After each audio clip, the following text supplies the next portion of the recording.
everybody, and welcome back once again to the channel. Welcome back to my reviews. This is another movie review, and this time we're going to be doing Big Trouble in Little China, a movie by John Carpenter of 1986. This is a mystic movie, action movie, comedy movie. It's all rolled into one, with a little touches, a little horror here and there, but nothing like on the horror standards of horror movies. But yeah, it's more of a mysticism movie, and it's very cool. This is what I would say is like John Carpenter's sort of kung fu, sort of touching on that 80s, 90s run at the movies of martial arts. There was a great run of martial arts movies around the time, wasn't there? I mean, it was like the American Ninja movies, weren't there? It was all the blood sports and the Van Damme movies, and then you had later on you had the all the others, didn't you? Like the ninja movies, and obviously all stemming from like the original sort of Bruce Lee style sort of movies and movies before that, wasn't it? So this was John Carpenter's sort of, what I'd say is his sort of kung fu action kind of movie. So it's a really good movie. This is the cover. There you can see, very cool old cover. The character Lopan there. Talk about him in a little while. So yeah, so this is the movie. So it's directed by Thrillmaster John Carpenter.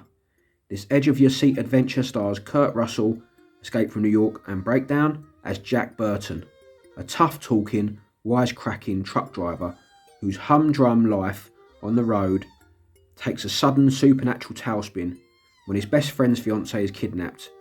Speeding to the rescue, Jack finds himself deep beneath the San Francisco Chinatown in a murky, creature-filled world ruled by Lopan, a 2,000-year-old magician who mercilessly presides over an empire of spirits.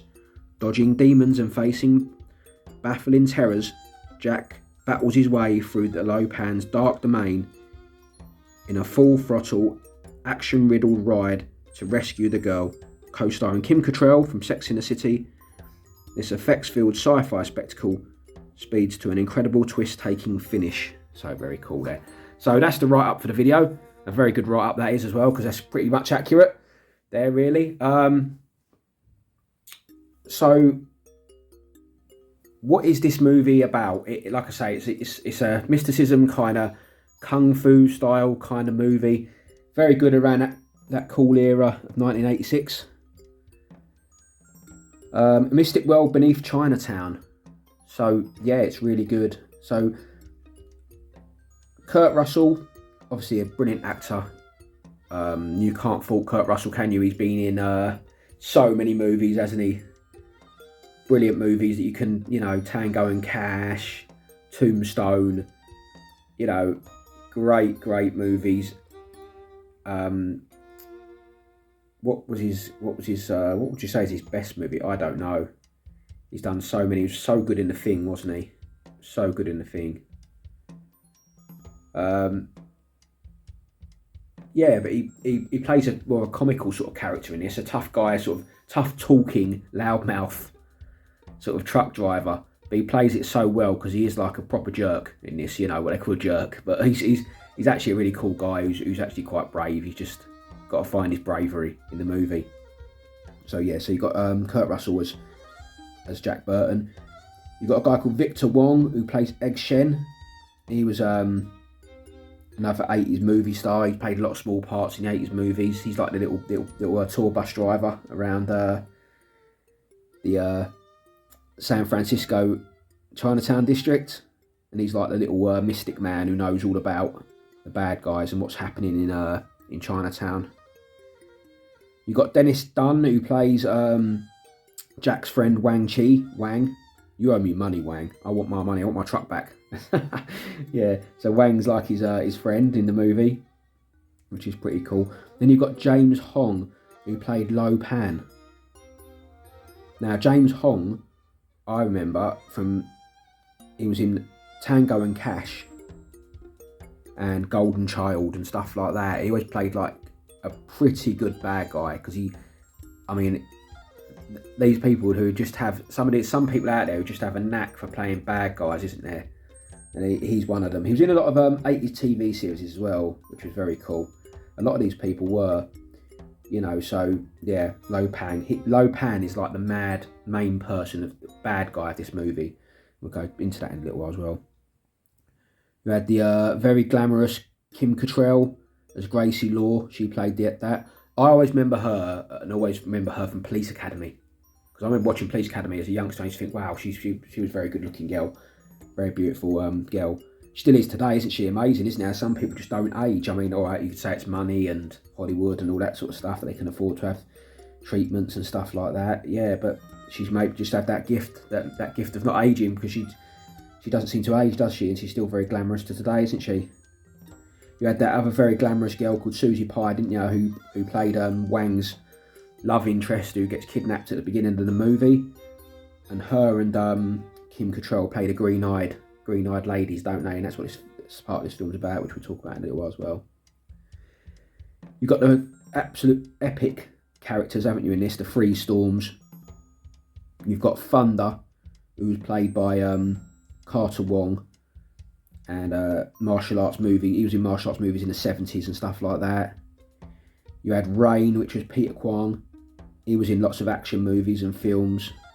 And Lightning was James Pax. And he was another one from lots of action movies, regulars. So, yeah, you also had a guy in this. I wouldn't say he's a bit actor, but he was always doing like some bit parts in movies. But he had some big roles in movies where he was playing bad guys. But he always used to seem to play a bad guy. Ao Lung, his name is. And you remember him from, he was a classic, because he's the guy who made that scene. And he's quite famous for making that scene, isn't he? In not Predator, Die Hard, when they're waiting for the SWAT team to burst into the building, and Ao Lung's character is in like the like little news shack, and he starts helping himself to the chocolate bars and stuff like that, and starts chomping down on the chocolate bars. And he has that look about him, like he's doing something wrong, like he's on the thief or something. It's quite funny the way he did it. So yeah. So that's who stars in the film. So what is the film actually about? So this is going to go into spoilers now. So if you don't want to know what the film's about, all I'll say to you is it's a very, very, very good movie. It's great for laughs. It's good for like suspense as well, because it's got a bit of everything in it. It's got lots of action in it as well, and mysticism, which is good. So, you know, so now it's going to go into spoilers. So if you want to tune out now, and I'll say goodbye. But if you're ready to stay on. So Jack Burton is a truck driver, and he's doing deliveries into Chinatown in the San Francisco area. And that's where he meets Wang.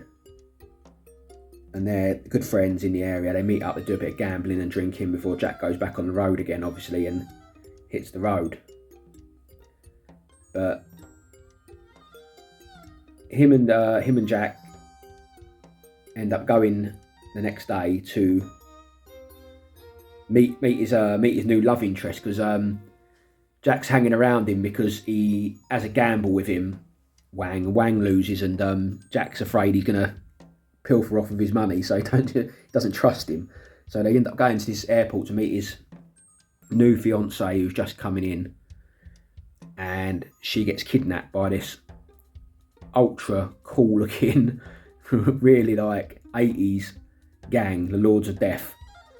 And they end up kind of kidnapping her and taking her, and you can't work out what's going on. And Wang and Jack end up on a pursuit of trying to get her back, and it all goes back to her green eyes, basically, that she's got these green eyes. And that's when they come across, obviously, the mystic character of Lo Pan. Now, Lo Pan is a legend in the area who's hiding inside like the body of an old man. But basically, he's like this long dead, almost like emperor character, like magician, who's can only be reversed from death by marrying a female with green eyes, because they're very rare. And that's just basically the crux of the story, is they've got to stop Lo Pan marrying Wang's kidnapped girlfriend. And and they come across these Storm characters and the mysticism of the two gangs fighting each other. It's a big underworld like conspiracy. It's really a cool movie, and there's some monsters in there. There's all sorts in this. There's so much mysticism and so much comedy as well. There's some great scenes from Kurt Russell where he's trying to act like a real movie tough guy, but he keeps blundering it up all the time. And it's absolutely, the acting is brilliant because it's just so funny. You know, some of the stuff he does is so funny. But yeah, it's a great movie. So it turns out that Kim Cattrall's character Gracie Law has also got these green eyes. So Lopan ends up kidnapping her as well, and she kind of becomes Jack's love interest towards the end. Even though she seems to find him repulsive at the beginning, she actually finds him quite heroic towards the end. So it's a good story. It all ties up well in the end. It's all quite funny in the end. It's a big battle, and you know, the forces of good and evil and all that. So it is just a really good movie that you can sit there and watch. You know, have a cold drink, whichever your cold drink is, whether you like a Coca-Cola or a beer, cold milk, cold water, whatever you like to drink. You know, have a drink and watch this one, because it is a good movie. If you haven't seen it before, I would recommend that you watch it, because it is really good. Like I say, it's got a very strong cast. John Carpenter's magic in this movie once again. As I've said before, you know, John Carpenter is a miracle worker. He really is. And some of the greatest movies I've ever seen have come from John Carpenter. You know, and that says a lot when you think that John Carpenter, he makes movies and he just does all his own magic. He just creates his own magic. It's no special, you know, he's just brilliant at doing effects, basically, having effects done and stuff like that. I mean, if you look at The Thing, around that time of The Thing movie, the effects in that were absolutely blinding, weren't they? Even like the ship at the beginning, you know, crashing, falling out of the sky, it just looked great, didn't it, for its time? This is the same, and it's got a very, very, very, like, well put together scenery and effects and stuff like that. Some of the little magic scenes and stuff like that are very cool. And as usual, it's got a great soundtrack. You know, the soundtrack at the beginning, I'd love to be able to play it here, but you can't, can you? But it's absolutely epic. I've got the whole album of John Carpenter's music, and I listen to it in my car sometimes. So, yeah. A well-recommended movie. I would say definitely watch this one. It's leave you with some good memories. Thanks for tuning in. Don't forget to like and subscribe, and I'll see you guys on the next one. Take care now.